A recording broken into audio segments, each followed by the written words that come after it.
Hi friends, welcome to my channel. Friends, ಇದು ಶುಕ್ರವಾರ ಸಂಜೆ ಮತ್ತು ಶನಿವಾರ ಮಧ್ಯಾಹ್ನದ ವ್ಲಾಗ್ ಆಗಿರುತ್ತೆ. ಅಂದರೆ 2 ದಿನದ ವ್ಲಾಗ್ ಇರುತ್ತೆ. ನೈಟ್ ಊಟಕ್ಕೆ ನಾನು ಬೀನ್ಸ್ ಪಲ್ಯ, ಚಪಾತಿ, ಟೊಮೊಟೊ ಎಗ್ ಕರಿ ಮಾಡ್ಕೊಳ್ಳೋಣ ಅಂದ್ಕೊಂಡಿದ್ದೀನಿ. ಈಗ ನೋಡ್ತಾ ಇರ್ಬೋದು, ಬೀನ್ಸ್ನ ಬೇಯಿಸ್ಕೊತಾ ಇದ್ದೀನಿ. ಹಾಗೆ ಚಪಾತಿ ಹಿಟ್ಟು ಕೂಡ ಇತ್ತು, ಬೆಳಗ್ಗೆದು ಅದೇ ಆಗುತ್ತೆ. ಅದ್ರ ಜೊತೆಗೆ ಸ್ವಲ್ಪ ರೈಸ್ ಮಾಡಿಕೊಂಡ್ರೆ ಇವತ್ತಿನ ಊಟ ಕಳೆದೋಗ್ಬಿಡುತ್ತೆ. ಹಾಗೆ ಟೊಮೊಟೊ ಎಗ್ ಕರಿನ ಮಾಡ್ಕೊಳ್ಳೋದಕ್ಕೆಲ್ಲ ರೆಡಿ ಮಾಡ್ಕೋತಾ ಇದ್ದೀನಿ. ಜೊತೆಗೆ ಪಾಪು ಯಾಕೋ ಹೊರಗಡೆ ಅಳ್ತಾ ಇದ್ದಾಳೆ. ಅವಳ ಜೊತೆ ಸ್ವಲ್ಪ ಹೊತ್ತು ಕಾಲ ಕಳೆಯೋಣ ಅಂತ ಹೊರಗಡೆಗೆ ಬಂದೆ. ಈಗ ಸಮಾಧಾನ ಆದಳು. ಒಂದು ಅರ್ಧ ಗಂಟೆನೇ ಆಗಿಬಿಡತ್ತೆ. ಅವಳನ್ನ ಸಮಾಧಾನ ಮಾಡಿ ಅಡುಗೆಗೆ ಹೋಗ್ತೀನಿ. ಮತ್ತೆ ಶುರು ಮಾಡ್ತಾಳೆ. ಒಟ್ಟಿನಲ್ಲಿ ಅವಳ ಜೊತೆ ಆಟಾಡ್ತಾನೆ ಕೆಲಸಗಳನ್ನ ಮಾಡ್ಕೊಳ್ಳೋದು. ಹಾಗಾಗಿ ಒಂದೇ ಸತಿ ಕೆಲಸ ಎಲ್ಲ ಮಾಡಿ ಅಡುಗೆ ತಿಂಡಿ ಮಾಡಲಿಕ್ಕೆ ಆಗೋದೇ ಇಲ್ಲ ನನಗೆ. ಅವಳು ಹೇಗಿರ್ತಾಳೋ ಅದ್ರ ಮೇಲೆ ನನ್ನ ಕೆಲಸ ಡಿಪೆಂಡ್ ಆಗಿರುತ್ತೆ. ಈಗ ನೋಡ್ತಾ ಇರ್ಬೋದು, ಬೀನ್ಸ್ ಪಲ್ಯ ಕೂಡ ರೆಡಿ ಆಯಿತು. ರೆಸಿಪಿ ವಿಡಿಯೋ ಬೇಕಂದರೆ ಕಾಮೆಂಟ್ ಮಾಡಿ. ನಾನು ಸಪ್ರೇಟಾಗಿ ಯಾವಾಗಲೂ ಮಾಡ್ತಾ ಇರ್ತೀನಿ. ಆವಾಗ ವೀಡಿಯೋ ಮಾಡಿಕೊಂಡು ಅಪ್ಲೋಡ್ ಮಾಡ್ತೀನಿ. ಸಿಂಪಲಾಗೂ ಮಾಡ್ಕೋಬೋದು. ಹಾಗೆ ಮೊಟ್ಟೆ ಬೇಯಕ್ಕೆ ಇಟ್ಕೊಂಡಿದ್ದೀನಿ. ಟೊಮೊಟೊ ಎಲ್ಲ ಹೆಚ್ಚಿಟ್ಕೊಂಡೆ ಅಲ್ವಾ. ಬೀನ್ಸ್ ಪಲ್ಯ ಏನು ಮಾಡಿದ್ದೆ ಅದೇ ಪ್ಯಾನ್ನೇ ಇಟ್ಕೊಂಡಿದ್ದೀನಿ. ಹಾಗೆ ಅನ್ನಕ್ಕೂ ಕೂಡ ಇಟ್ಕೊಂಡೆ. ಟೊಮೊಟೊ ಗೊಜ್ಜಲ್ಲೇ ರೈಸ್ನೂ ಸಹ ಊಟ ಮಾಡ್ಬೋದು, ಚೆನ್ನಾಗಿರುತ್ತೆ ಅಂದ್ಬಿಟ್ಟು ಈಗ ಟೊಮೊಟೊ ಗೊಜ್ಜಿಗೆಲ್ಲ ಒಗ್ಗರಣೆ ಹಾಕ್ಕೊಂಡಿದ್ದೀನಿ. ನಾನು ಟೊಮೊಟೊ ಗೊಜ್ಜು ರೆಸಿಪಿನ ಆಲ್ರೆಡಿ ಒಂದ್ಸಲ ವೀಡಿಯೋ ಮಾಡಿ ಅಪ್ಲೋಡ್ ಮಾಡಿದ್ದೀನಿ. ಬೇಕಿದ್ದರೆ ಡಿಸ್ಕ್ರಿಪ್ಷನಲ್ಲಿ ಲಿಂಕ್ ಹಾಕಿರ್ತೀನಿ, ದಯವಿಟ್ಟು ಚೆಕ್ ಮಾಡಿ. ಒಂದು ಸ್ವಲ್ಪ ನೀರನ್ನ ಬಳಸದೆ ಮಾಡೋದು, ತುಂಬ ದಿನ ಇಡ್ಬೋದು, ಚೆನ್ನಾಗಿರುತ್ತೆ. ನೋಡ್ತಾ ಇರ್ಬೋದು, ಈ ರೀತಿಯಾಗಿ ಆಗಿತ್ತು. ಮೊಟ್ಟೆ ತಿನ್ನೋದಕ್ಕೆ ಟೊಮೊಟೊ ಗೊಜ್ಜಲ್ಲಿ ಎಷ್ಟು ಟೇಸ್ಟಿಯಾಗಿರುತ್ತೆ ಗೊತ್ತಾ. ಒಮ್ಮೆ ಟ್ರೈ ಮಾಡಿ ಆಯಿತಾ. ಹಾಗೆಯೇ ಬನ್ನಿ, ಈಗ ರೆಡಿ ಆಯಿತು. ಸರ್ವ್ ಮಾಡ್ಕೊಳ್ಳೋಣ. ಚಪಾತಿ ರೆಡಿ ಮಾಡ್ಕೋಬೇಕು.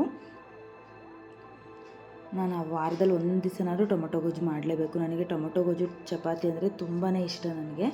ಅದರಲ್ಲೂ ಮೊಟ್ಟೆ ಇದ್ಬಿಟ್ರಂತೂ ಹೇಳಂಗೆ ಇಲ್ಲ. ನಾನು ತಿಂಡಿ ಅಡುಗೆ ಮಾಡ್ಲಿಕ್ಕೆ ಮಾತ್ರ ಬೇಜಾರು ಮಾಡ್ಕೊಳ್ಳೋದಿಲ್ಲ, ಆದರೆ ಕೆಲಸ ಮಾಡೋಕ್ಕೆ ಬೇಜಾರು ಮಾಡ್ಕೊತೀನಿ. ಅದೊಂದು ನನ್ನ ಅಭ್ಯಾಸ.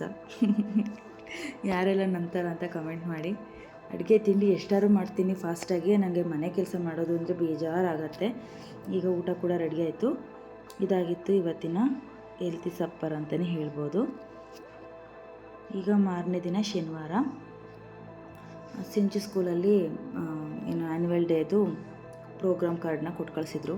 ನಾನು ನೋಡಿರಲಿಲ್ಲ, ಇವಾಗ ನೋಡ್ತಾ ಇದ್ದೆ. ಈ ರೀತಿಯಾಗೆಲ್ಲ ಪ್ರೋಗ್ರಾಮ್ ಅರೇಂಜ್ ಮಾಡಿದ್ದೀವಿ ಅಂತೆಲ್ಲ ಇತ್ತು. ಹಾಗಾಗಿ ನಿಮ್ಮ ಮುಂದೆನೂ ಶೇರ್ ಮಾಡಿದೆ. ಸಿಂಚು ಪ್ರೈಸ್ ಕೂಡ ತೊಗೊಂಡಿದ್ದಾಳೆ. ನೆಕ್ಸ್ಟ್ ವೀಡಿಯೋದಲ್ಲಿ ಅವ್ರ ಸ್ಕೂಲಲ್ಲಿ ಪ್ರೋಗ್ರಾಮ್ ಹೇಗೆ ಮಾಡಿದ್ರು, ಹೇಗೆಲ್ಲ ಡ್ಯಾನ್ಸ್ ಮಾಡಿದ್ರು ಸಿಂಚು, ಹಾಗೆ ಏನಕ್ಕೆ ಪ್ರೈಸ್ ಬಂತು ಅಂತೆಲ್ಲ ನೆಕ್ಸ್ಟ್ ವ್ಲಾಗಲ್ಲಿ ಅಪ್ಲೋಡ್ ಮಾಡ್ತೀನಿ. ಹಾಗೆ ದೇವರಾಜು ಕೂಡ ಬಂದೇ ಬಿಟ್ಟರು.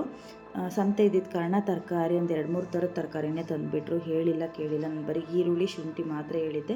ಈರುಳ್ಳಿ ಫ್ರೆಶ್ ಆಗಿತ್ತಲ್ಲ, ಸ್ಟೋರ್ ಮಾಡ್ಕೊತೀನಿ. 2 ದಿವಸ ಬರೋದು ಇವೆಲ್ಲ. ಡೈಲಿ 2 ಟೈಮ್ ಮಾಡ್ಕೊಂಡು ಖಾಲಿ ಮಾಡಾಕ್ಬಿಡ್ತೀನಿ. ಯಾವುದನ್ನು ತುಂಬ ದಿನ ಇಡೋದಕ್ಕೆ ಹೋಗಲ್ಲ.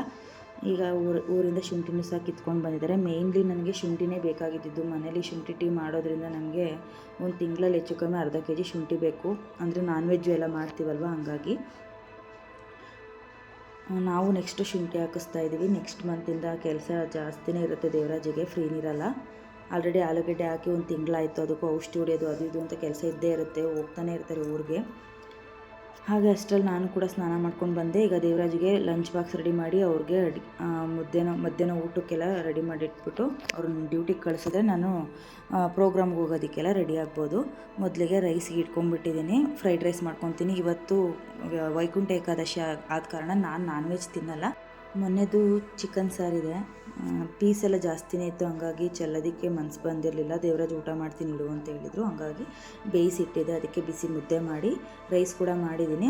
ಇವತ್ತು ಲಂಚ್ ಬಾಕ್ಸ್ಗೆ ಫ್ರೈಡ್ ರೈಸ್ನ ಮಾಡಿಕೊಡೋಣ ಅಂದ್ಕೊಂಡಿದ್ದೀನಿ. ಇದನ್ನು ಫ್ರೈಡ್ ರೈಸ್ ಅಂತ ನಾನು ಒಗ್ಗರಣೆ ತರಕಾರಿ ಅನ್ನ ಅಂತಲೇ ಹೇಳೋಕ್ಕೆ ಇಷ್ಟಪಡ್ತೀನಿ. ಏನಕ್ಕೆ ಅಂದರೆ ಶುಂಠಿ ಬೆಳ್ಳುಳ್ಳಿ ಪೇಸ್ಟು ಏನೂ ಹಾಕೋಲ್ಲ. ಹಂಗಾಗಿ ತರಕಾರಿ ಎಲ್ಲ ಜೋಡಿಸಿಟ್ಕೋಬೇಕು. ಸದ್ಯ ಈರುಳ್ಳಿ 4 kg ತಂದಿದ್ದಾರೆ. ನಮಗೊಂದು 10 ದಿನ ಬರುತ್ತಷ್ಟೇ ಇದು. ಈಗ ಅನ್ನನೂ ಆಗಿದೆ. ಅದನ್ನು ಸ್ವಲ್ಪ ಆರ್ಕೊಳ್ಳಿ ಅಂತ ಇಟ್ಟಿದ್ದೀನಿ.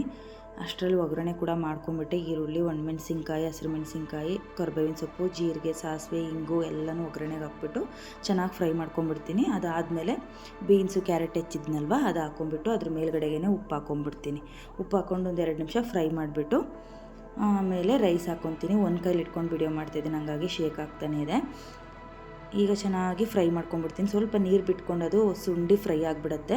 ಅದಾದಮೇಲೆ ರೈಸ್ ಹಾಕ್ಕೊಂಡು ಅದ್ರ ಮೇಲೆ ಕೊತ್ತಂಬರಿ ಸೊಪ್ಪು, ಜೊತೆಗೆ ಎರಳಿಕಾಯಿ ರಸ ಹಾಕ್ಬಿಡ್ತೀನಿ. ನಾನು ನಿಂಬೆಹಣ್ಣು ಬಳಸ್ತಾ ಇಲ್ಲ ಈಗ, ಯಾಕೆಂದರೆ ಊರಿಂದನೇ ಜಾಸ್ತಿ ಎರಳಿಕಾಯಿ ತರ್ತಾ ಇದ್ದಾರೆ, ಹಾಗಾಗಿ ಅದನ್ನೇ ಬಳಸ್ತೀನಿ.